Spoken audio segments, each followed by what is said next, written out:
Hello and welcome friends.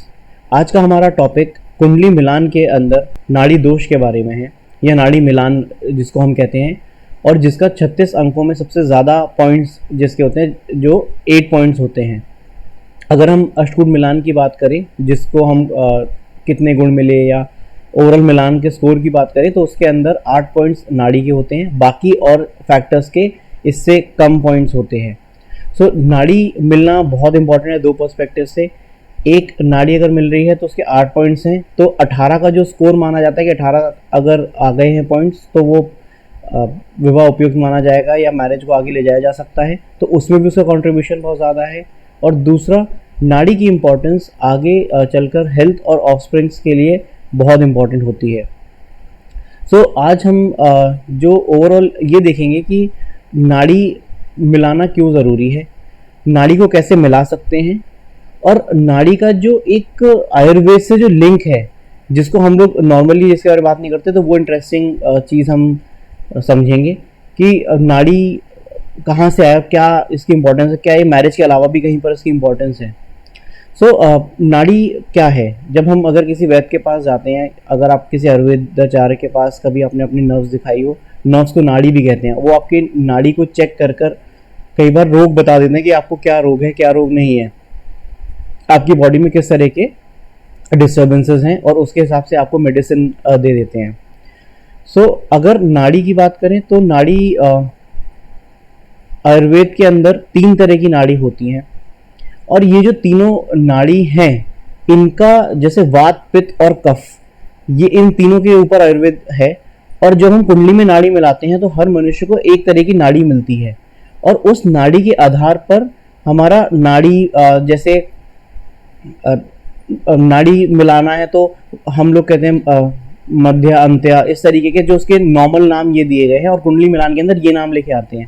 But deep root उसका astrologically Ayurveda astrology या medical astrology से निकल कर आता है, जहाँ पर वो नाड़ी इज एक्चुअल नाड़ी जो मेडिकली हमारी बॉडी को रिप्रेजेंट करती है। और अगर हम नाड़ी मिलान की बात करें तो जिन दो लोगों की सेम नाड़ी होती है तो वहाँ पर नाड़ी नहीं मिलती। आपने जनरली बाकी सारे अगर मेरे वीडियोस देखे हो तो उसके अंदर जब हम ग्रह मैत्री की बात कर रहे थे या फिर हम भकुट की बात कर रहे थे, तो हम उस चीज़ों को मिला रहे थे जहाँ पर कॉमन चीज़ थी। बट नाड़ी एक ऐसी चीज़ है जो डिफरेंट होगी तब मिलेगी। और अब आप अगर आयुर्वेद से जोड़कर देखिए, अगर दो लोग हैं जिनको वात की प्रवृत्ति है, तो दो सेम लोग जिनको वात की प्रवृत्ति है, तो वात को बढ़ाने वाली बात हो गई, वो कम करने वाली नहीं है। इसीलिए नाड़ी डिफरेंट होती है तब नाड़ी दोष नहीं होता। अगर सेम नाड़ी होती है तब नाड़ी दोष हो सकता है। हम लोग एस्ट्रोलॉजी को हमेशा एक लॉजिकल या एक डिफरेंट एंगल से हमेशा देखना चाहिए। उसके डीप लॉजिक को समझकर अगर समझेंगे तो काफ़ी कुछ इंटरेस्टिंग फैक्ट्स निकल कर आते हैं।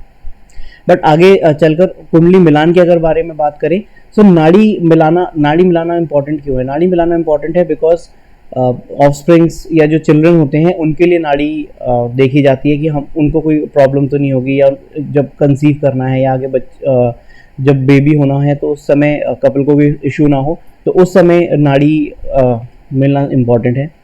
बट ओवरऑल अगर देखा जाए तो बहुत सारे ऐसे कैंसिलेशन रूल्स हैं जिनके चलते नाड़ी दोष ज़्यादातर कुंडलियों में नहीं होता।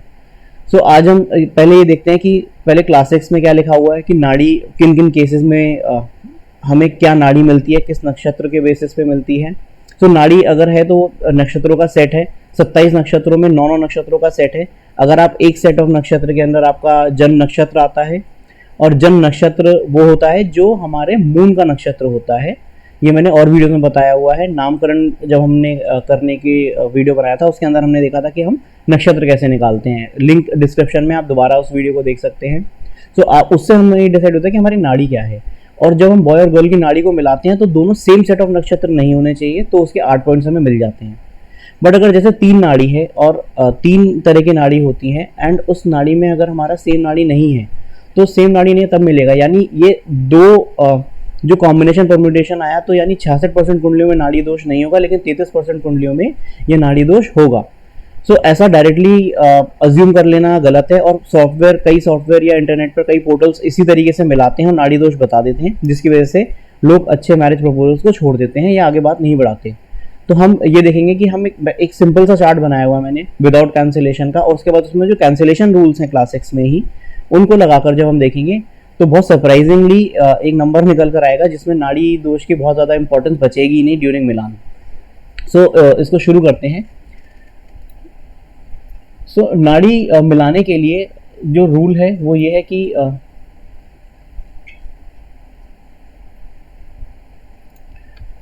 नाड़ी मिलाना है तो ये 3 सेट ऑफ नक्षत्र हैं।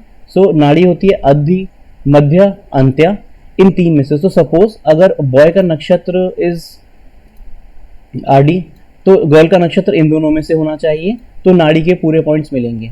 अगर दोनों का सेम है तो नाड़ी नहीं मिलेगी। सपोज दोनों की आडी नाड़ी है तो नाड़ी नहीं मिलेगी। अब अगर बिना कैंसिलेशन के इसको मैप किया जाए और गर्ल के नक्षत्र से बॉय के नक्षत्र को मैप किया जाए तो यहाँ पर सीधा सीधा रूल है कि जहाँ पर दोनों की नाड़ी सेम नहीं है, दोनों का नक्षत्र इन दो कैटेगरी से अलग अलग है, वहाँ पर 8 नंबर दे दिए और वैसे 0, तो ये ओवरऑल 33% चांसेस हैं कि दोष होगा। बट अगर हम कैंसिलेशन रूल्स लगाएं, जो क्लासेस में कैंसिलेशन की बात की गई है, तो 95% केसेस में ये नाड़ी दोष कैंसिल हो जाता है। और ये मैंने अलग अलग कैंसिलेशन को अलग अलग कलर से हाईलाइट करके डाला हुआ है। तो आप ये देखो कितने कम जगह जहाँ पर ये 0 वाइट में लिखा हुआ है, जहाँ पर भी 0 के ऊपर कोई और कलर आ गया वो कैंसिलेशन के अंडर आ गया और वहाँ पर नाड़ी दोष नहीं लगता। इसका ये मतलब नहीं कि हमें उसके पॉइंट्स मिल जाएंगे और 8 नंबर हम जोड़ लेंगे मिलान में, ऐसा नहीं है। बट हमें दोष नहीं लगेगा, हमें उसकी चिंता नहीं करनी, और अगर 18 ओवरऑल स्कोर आ रहा है तो हमें आगे बढ़ जाना चाहिए।